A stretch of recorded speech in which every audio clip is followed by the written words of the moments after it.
Om Swastiastu. Yang terhormat dosen penguji Bu Nur Habibah SSI MSc.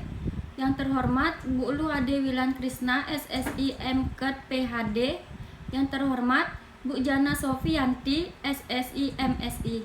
Perkenalkan, nama saya Rizka Diana dengan nomor NIM P071340191134. Di sini saya akan mempresentasikan usulan penelitian dengan judul Gambaran kadar glukosa darah sewaktu pada penderita hipertensi di Banjarmunduk, Pengambengan, Kecamatan Negara, Kabupaten Jembrana. Baik, di sini saya akan membahas topik yang pertama, yaitu latar belakang.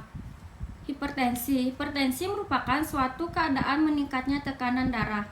Apabila seseorang mengalami hipertensi, dapat menyebabkan beberapa faktor seperti aktivitas fisik, pola makan tidak teratur, stres, kurang istirahat, dan mengkonsumsi obat-obatan.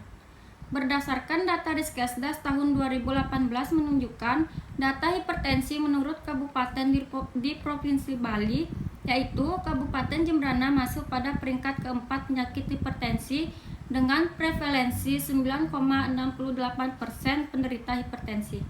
Selanjutnya, menurut data Riskesdas tahun 2018 menunjukkan prevalensi penduduk secara nasional dengan penyakit hipertensi sebesar 34,11% dengan penderita lansia sebesar 63,5%. Jumlah estimasi penderita hipertensi di Kabupaten Jembrana tercatat ada 37,007 ribu, namun hanya 14,9% yang mendapat penanganan. Sedangkan pasien rawat jalan di puskesmas di Jembrana pada tahun 2019 tercatat sebanyak 3,675 orang. Menurut Dinas Kesehatan Kabupaten Jembrana, pada tahun 2019 menduduki posisi nomor 2 dari 10 besar pola penyakit tidak menular.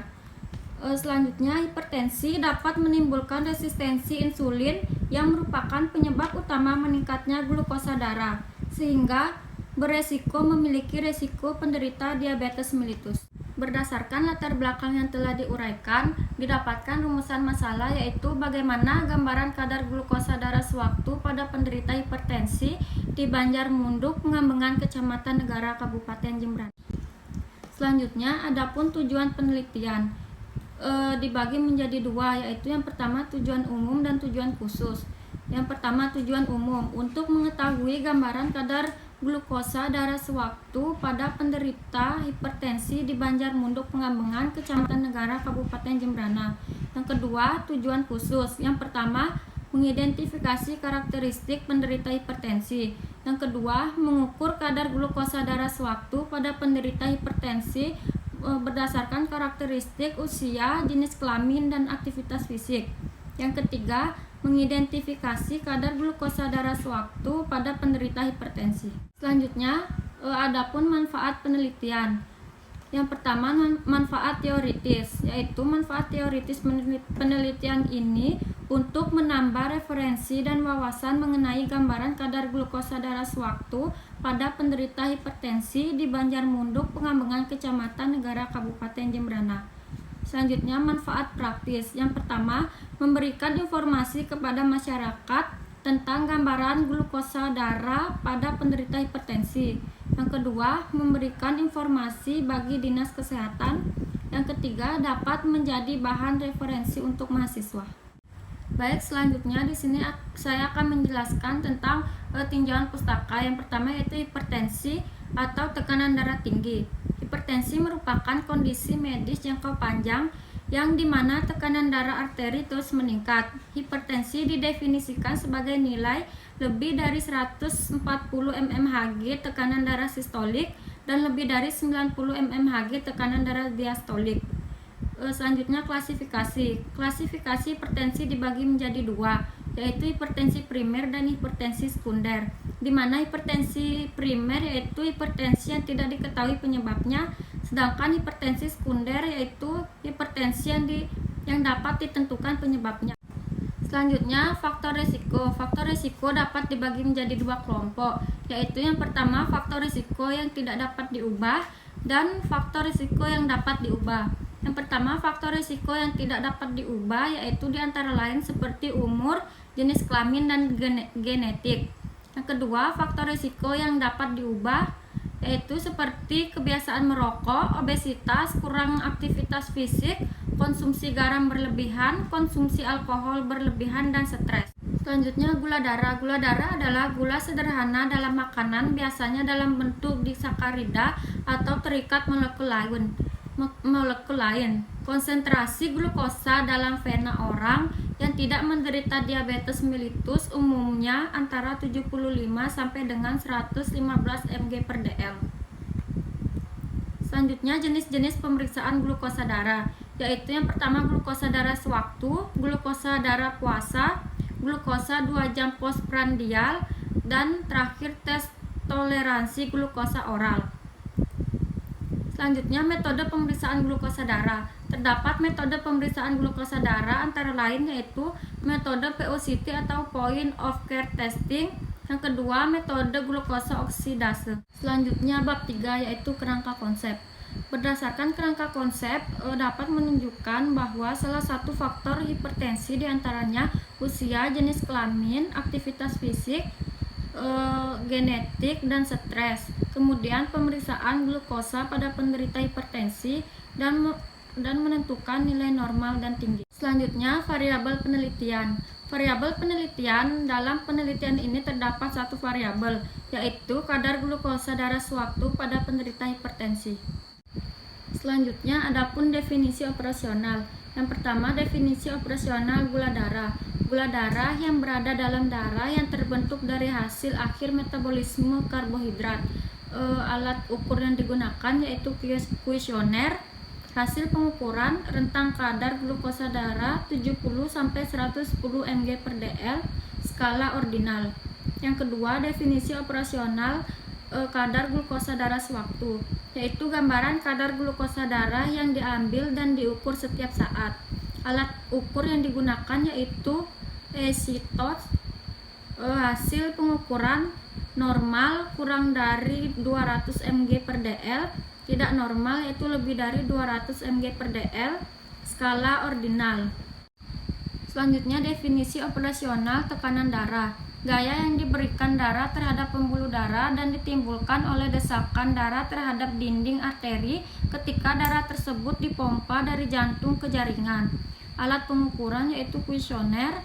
Hasil pengukuran sistolik 100 sampai 140 mmHg, diastolik 60 sampai 90 mmHg, skala ordinal. Selanjutnya, definisi operasional hipertensi. Masyarakat di Banjarmunduk Pengambengan yang mengalami hipertensi. Alat yang digunakan untuk mengukur yaitu sphygmomanometer dan stetoskop. Skala yang pertama optimal, tekanan darah sistolik kurang dari 120 mmHg, tekanan darah diastolik kurang dari 80 mmHg. Yang kedua normal, tekanan darah sistolik 120 sampai 129 mmHg, tekanan darah diastolik 80 sampai 84 mmHg. Selanjutnya, normal yaitu tekanan darah sistolik 130 sampai 139 mmHg, tekanan darah diastolik 85 sampai 89 mmHg. Selanjutnya, hipertensi derajat 1.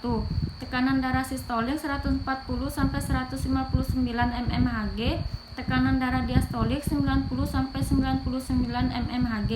Selanjutnya, hipertensi 2, tekanan darah sistolik 160 sampai 179 mmHg atau tekanan darah diastolik 100 sampai 109 mmHg. Selanjutnya, hipertensi derajat 3 yaitu tekanan darah sistolik lebih dari 180 mmHg dan tekanan darah diastolik lebih dari 110 mmHg. Selanjutnya, bab 4 metode penelitian, yaitu yang pertama jenis penelitian. Jenis penelitian bersifat deskriptif, kuantitatif, bertujuan untuk mendeskripsikan dan menggambarkan karakteristik dari suatu peristiwa, kejadian, atau fenomena yang sedang terjadi. Selanjutnya, adapun alur penelitian, yaitu yang pertama penentuan masalah, Yang kedua, menyusun laporan. Yang ketiga, populasi, yaitu seseorang yang menderita penyakit hipertensi di Banjarmunduk Pengambengan. Yang keempat, melakukan wawancara dan pengisian kuesioner. Yang kelima, penentuan sampel dan pengambilan sampel. Yang keenam, pemeriksaan glukosa menggunakan metode PUCT. Yang ketujuh, interpretasi dan analisis hasil. Selanjutnya, tempat penelitian. Penelitian gambar kadar glukosa darah sewaktu pada penderita hipertensi dilaksanakan di wilayah Banjarmunduk Pengambengan, Kecamatan Negara, Kabupaten Jembrana. Waktu penelitian. Waktu pada penelitian gambaran kadar glukosa darah sewaktu pada penderita hipertensi dilakukan pada bulan Februari sampai bulan Mei 2022. Selanjutnya, populasi sampel. Pada penelitian ini, populasinya adalah penderita hipertensi di Banjarmunduk Pengambengan, Kecamatan Negara, Kabupaten Jembrana. Sampel penelitian. Sampel yang diambil yaitu sebanyak 42 sampel dengan menggunakan rumus Lovin dengan derajat kebebasan 15%. Selanjutnya, teknik sampling. Pada penelitian ini, peneliti menggunakan teknik sampling purposive sampling karena sampel yang diambil sesuai dengan kriteria inklusi, yaitu teknik sampling yang didasarkan pada pertimbangan yang dilihat oleh peneliti. Selanjutnya, jenis data yang dikumpulkan. Jenis data yang dikumpulkan yaitu data primer dan data sekunder. Selanjutnya, teknis pengumpulan data. Dalam penelitian ini, metode yang digunakan adalah teknik wawancara. Wawancara dilakukan dengan memberikan pertanyaan secara langsung mengenai identitas, usia, jenis kelamin, kurang beraktivitas fisik. Instrumen penelitian, instrumen pengumpulan data, dan instrumen pemeriksaan gula darah sewaktu. Selanjutnya ada pengolahan data dan analisis data. Teknik pengolahan data. Data primer dan data sekunder yang diperoleh kemudian dikumpulkan, dikelompokkan dan diolah dan disajikan dalam bentuk tabel-tabel serta diperjelas dengan narasi. Yang kedua, analisis data, yaitu analisis yang digunakan analisis deskriptif. Selanjutnya ada etika penelitian. Yang pertama, ethical clearance atau kelayakan etik. Yang kedua, informed consent atau lembar persetujuan. Yang ketiga, anonymity tanpa nama. Yang keempat, confidentiality kerahasiaan. Yang kelima, justice atau keadilan. Sekian presentasi yang bisa saya sampaikan. Saya tutup dengan Pramesanti. Om Santi Santi Santi Om.